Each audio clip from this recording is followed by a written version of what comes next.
Comigo em estúdio neste grande jornal tenho Augusto Mateus, professor. Boa tarde. Muito obrigado pela sua presença.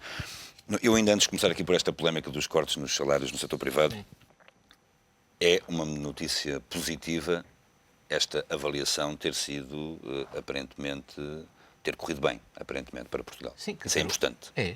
Ou seja, é importante sobre vários pontos de vista.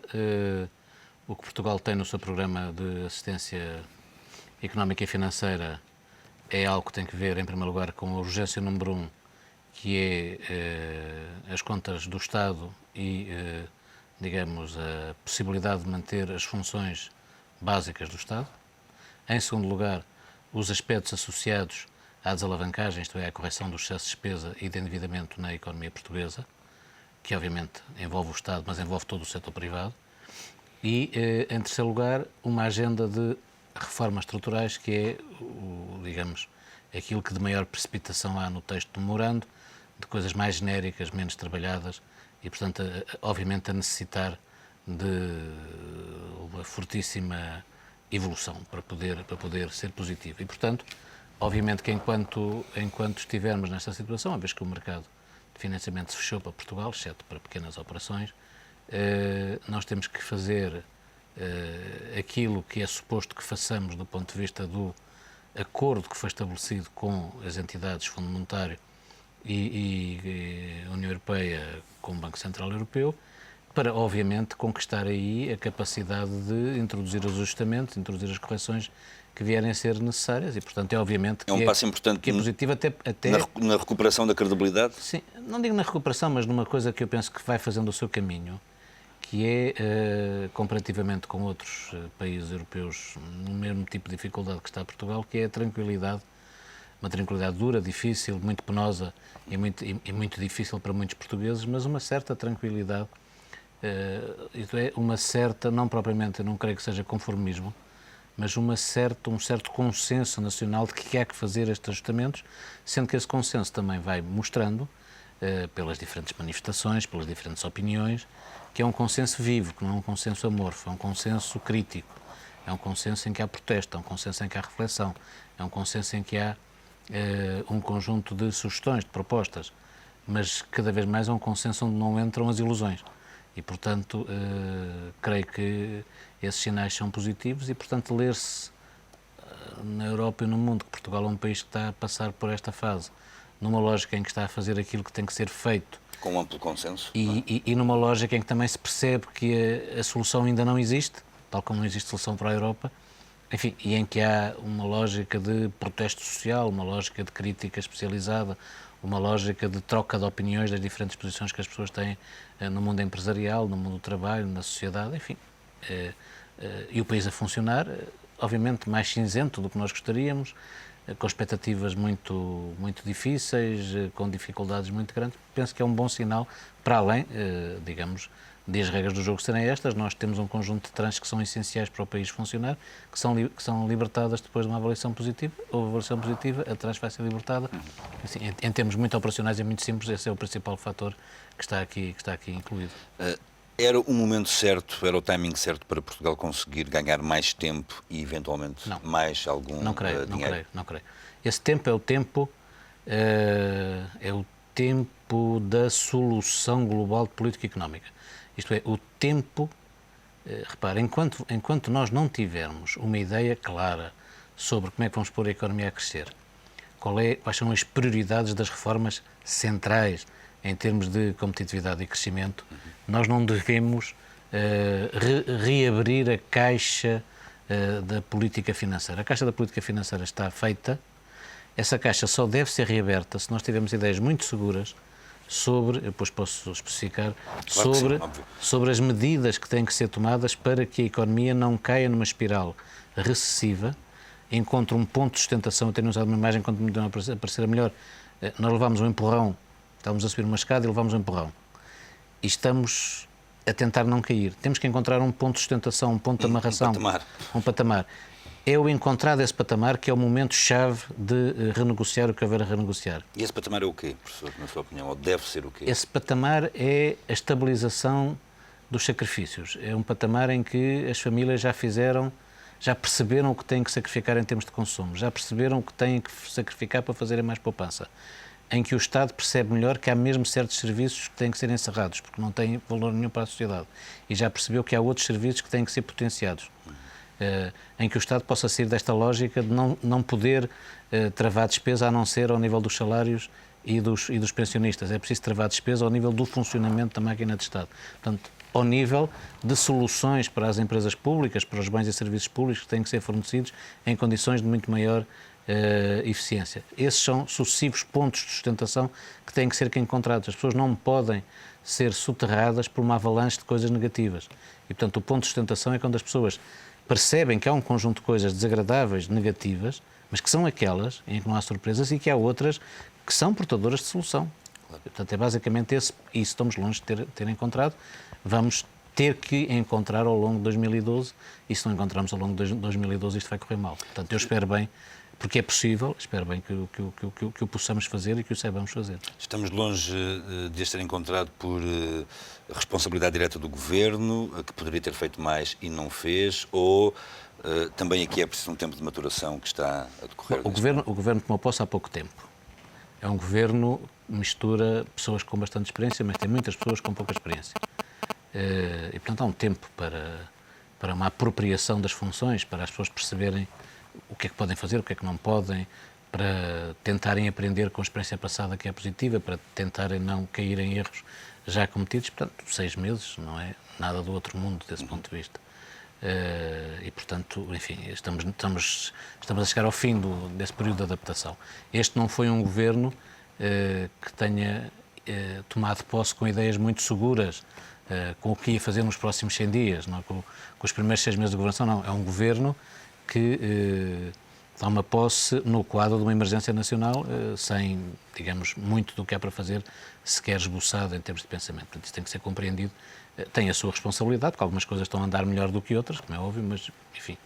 Depois, as próprias instituições que estão na concertação social, as próprias associações patronais, associações empresariais, os sindicatos, há coisas que não fazem sentido manter-se, como se o país não tivesse nesta emergência, não é? Nós, recentemente, tivemos um exemplo muito interessante, que foi bem noticiado, de uma boa empresa que teve um incêndio e empregadores e trabalhadores uniram esforços para que a empresa saia daquela crise o mais depressa possível. O país está em coisas sem um único despedimento, tem coisas deste tipo. As pessoas têm que ser, quem tem funções de empregador tem que ser ético do ponto de vista daquilo das responsabilidades que assume para oferecer aos trabalhadores a possibilidade de serem também, para além de trabalhadores, colaboradores ativos no sucesso da sua própria empresa. E esse casal, nesse contexto, é uma empresa muito especial. Muito interessante, como há muitas outras, felizmente, em Portugal. E depois a própria sociedade, a própria opinião pública tem que evoluir para uma lógica mais de construção, como expliquei, sem limitar nada, porque vivemos numa democracia, todos os protestos são bem-vindos, todas as opiniões são bem-vindas, mas isso tem que ter um sentido útil e não um sentido diletante. Nós não podemos ter, nesta situação, protestos, críticas, sugestões que não produzam resultados, que não apurem um caminho.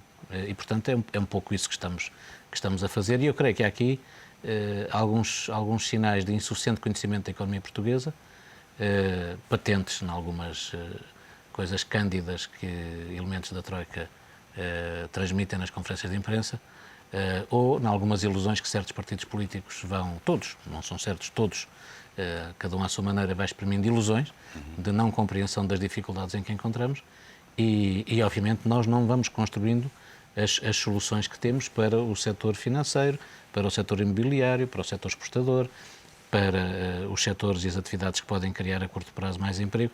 Temos dificuldade em perceber que se o nosso problema é desemprego e competitividade, então tem que haver investimento, não um investimento qualquer, um investimento que traz emprego, mas também traz capacidade competitiva.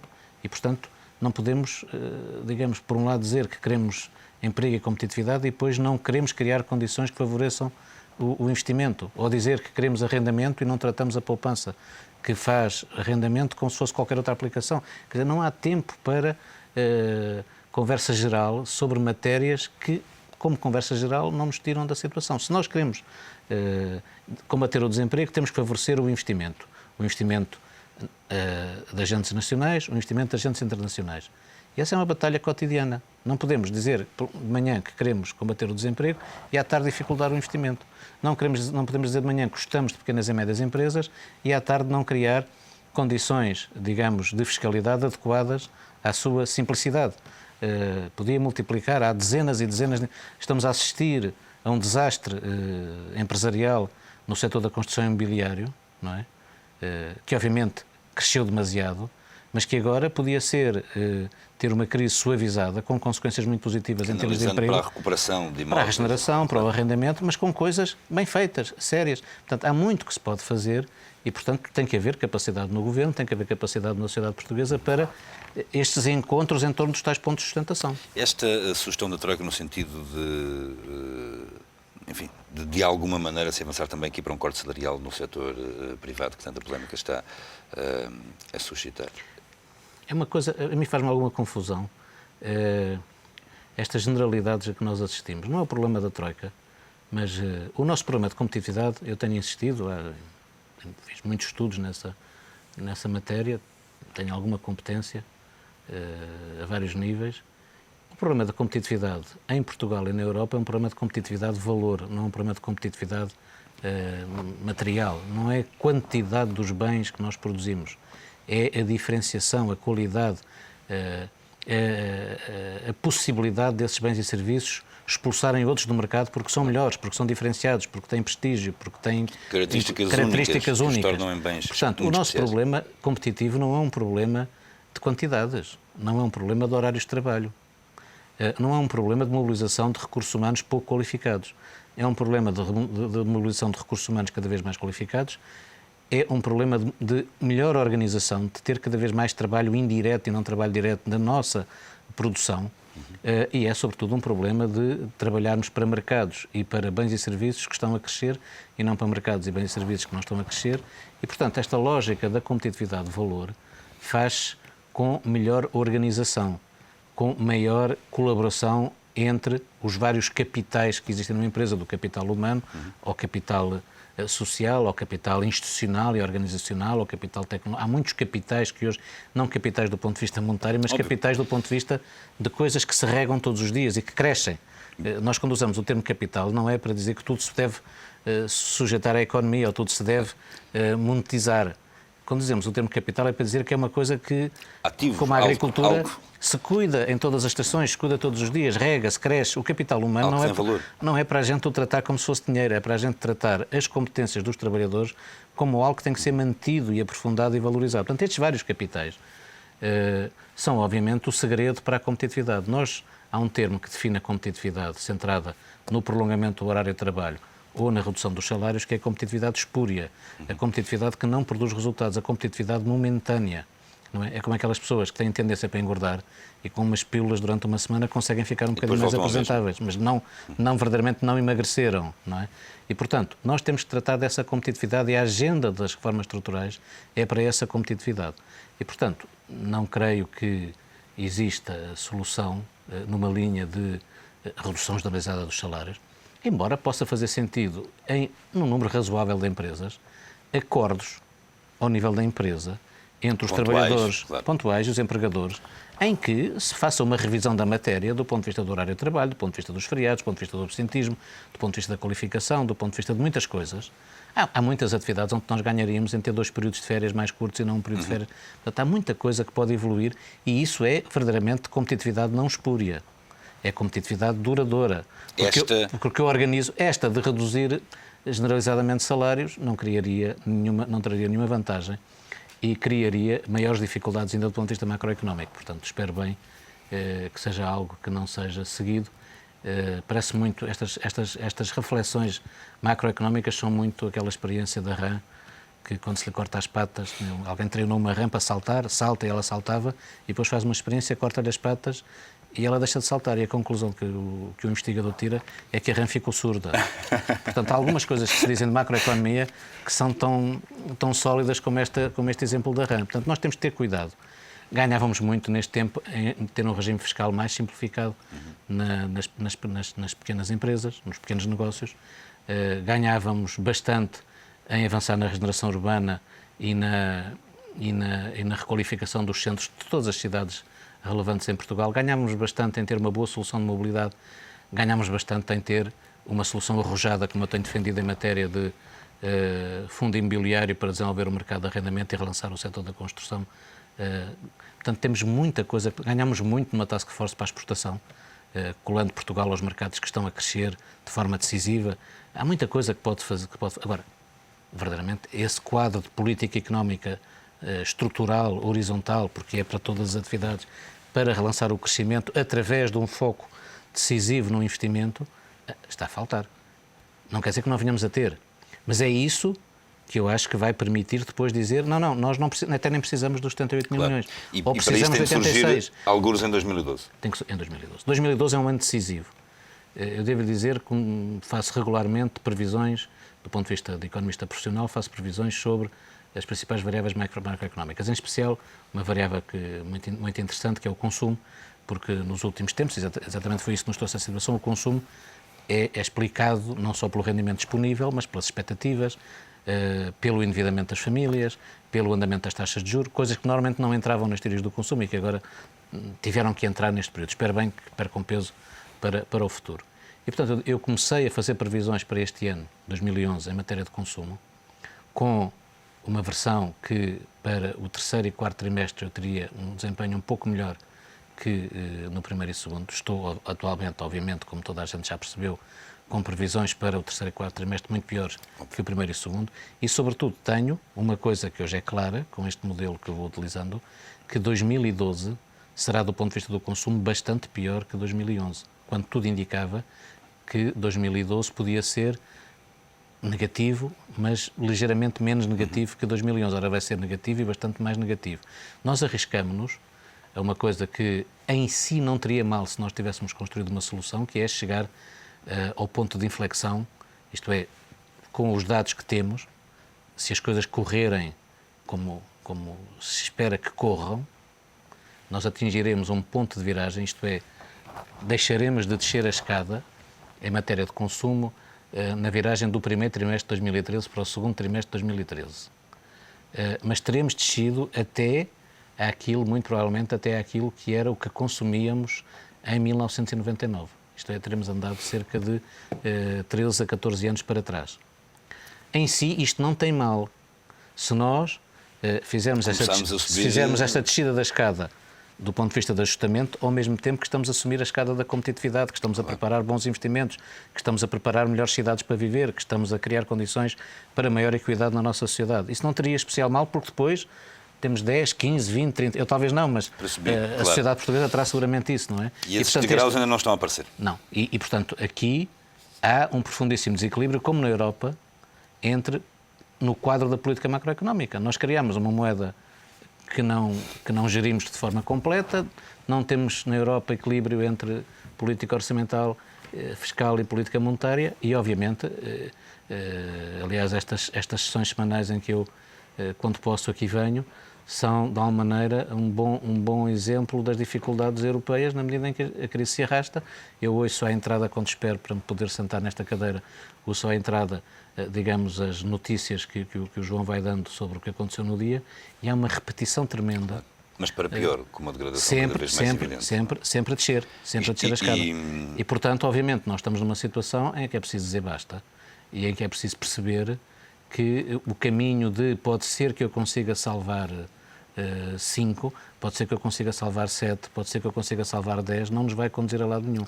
É preciso encaixar a perda que temos que encaixar, porque cometemos um conjunto de erros coletivamente, e é preciso encontrar uma solução que obviamente vai passar por muito maior disciplina orçamental, mas vai passar pelo euro vir a ser o mais depressa possível e sem os ritmos habituais de decisão à escala europeia, uma moeda completa, uma moeda para a Europa, uma moeda para o mundo, uma moeda que põe a funcionar os mercados interbancários, uma moeda que tem um valor gerido do ponto de vista internacional, ainda que isso nos possa levar a um certo aumento da inflação, que pode ser controlado e que não nos traria especial mal, não como objetivo que nós dizemos, nós vamos desejar sempre a inflação o mais baixa possível, mas se tivermos que gerir um valor externo do euro que nos traga um ligeiro aumento das pressões inflacionistas, isso não também tem não nenhum seria algo tão problema, difícil de controlar quanto isso. É preciso, de facto, que se tomem as decisões necessárias para que se salvem todos. Professor, como sempre, é um prazer enorme tê-lo Muito obrigado, aqui. boa tarde. Até para a semana.